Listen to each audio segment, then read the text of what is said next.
యేసు రక్తమే జయం పరిచర్య. Praise the lord. ఫిబ్రవరి 1వ తేదీ 2024.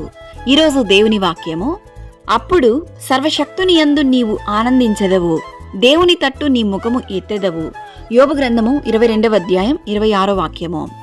సర్వశక్తుని వైపు నీవు తిరిగిన ఎడల, నీ గూడారములలో నుండి దుర్మార్గమును దూరముగా తొలగించిన ఎడల నీవు అభివృద్ధి పొందెదవు. అప్పుడు సర్వశక్తుడు నీకు అపరంజిగాను ప్రశస్తమైన వెండిగాను ఉండును. సజీవుడు సర్వోన్నతుడైన దేవుడు మనకు తోడుగా ఉండగా దేని గురించి భయపడవద్దు. దేవుని వాక్యం ఇలా సెలవిస్తుంది: నేను నడుచు మార్గము ఆయనకు తెలియను, ఆయన నన్ను శోధించిన తరువాత నేను సువర్ణము వలె కనబడుదును. వారు ఆయన తట్టు చూడగా వారికి వెలుగు కలిగెను, వారి ముఖములెన్నడును లజ్జింపకపోవును. సింహపు పిల్లలు లేమిగలవై ఆకలిగొనును, యెహోవాను ఆశ్రయించు వారికి ఏ మేలు కొదవై ఉండదు. కావున ప్రతి విషయమందు దేవునిపై ఆధారపడి ప్రార్థించుము. ఈ ఫిబ్రవరి నెలంతయు దేవుని యొక్క కృపా కనికరము దీవెనలు మీకు, మీ కుటుంబానికి, మీరు చేయు పనులన్నిటిలోనూ తోడయుండునుగాక.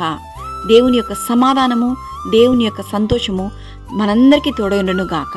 ఆమెన్. God bless you.